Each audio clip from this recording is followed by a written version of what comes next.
இந்த கன்னி ராசி கன்னி லக்கணத்துக்காரங்க திருமணத்தை தள்ளி போடுவாங்க அப்படின்னு சொல்றீங்க. அப்படின்னா இவங்க ரொம்ப நாள் பிரம்மச்சாரியாவே இருக்க விரும்புவாங்களா? ரொம்ப நாட்களா பிரம்மச்சாரியாவே இருப்பாங்களா? ஆமா, நீண்ட நாட்களாக பிரம்மச்சாரியாக இருக்கக்கூடிய மனநிலை படைத்தவர்கள் கன்னி ராசி கன்னி லக்னத்தை சேர்ந்தவர்கள். இவங்க ஏன் குடும்ப வாழ்க்கையை தள்ளி போட நினைக்கிறாங்க? திருமண வாழ்க்கை நினைச்சாவே உங்களுக்கு ஒரு சீரியல்ல ஒரு திருமண வாழ்க்கையில் பிரச்சனை வருதுன்னா அது மாதிரி நமக்கு வந்துடும். இங்க அம்மா அப்பா சண்டை போட்டுக்கிறாங்கன்னா அது மாதிரி நமக்கு வந்துடும். இங்க அண்ணன் அண்ணி சண்டை போட்டுக்கிறாங்கன்னா அது மாதிரி நமக்கு வந்துடும். அக்கா புருஷன் மாமனும் சண்டை போட்டுக்கிறாங்கன்னா அது மாதிரி நமக்கு வந்துடும். திருமணங்கிறது ஒரு போராட்டம். திருமணத்துக்கு பிறகு நிறைய போராட்டம் இருக்கும் போல இருக்க அப்படிங்கிற மாதிரி இவங்க நினைச்சுக்குவாங்க.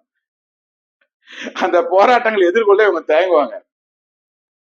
போராட்டம் தான் வாழ்க்கை அப்படிங்கிறது தெரியல. ஆனா இவங்க அந்த போராட்டத்தை எதிர்கொள்ள தயங்குவாங்க. இவங்க எப்பவுமே ஒரு அமைதியான சூழ்நிலை விரும்புவாங்க. தனியா ரூம்ல உட்காந்துட்டு வீடியோ கேம் விளையாண்டுட்டு இருக்கிறது, தனியா ரூம்ல உட்காந்துட்டு லேப்டாப் பார்த்துட்டு இது பண்ணிட்டு இருக்கிறது, டிவி பாக்குறது, அந்த தனிமையா அமைதியா இருக்கிறது விரும்புவாங்க. அந்த அமைதி குடும்ப வாழ்க்கையில கிடைக்குமா? அது கிடைக்காதுங்கிறதுனால இவங்க திருமண வாழ்க்கை தள்ளி போட பாக்குறாங்க.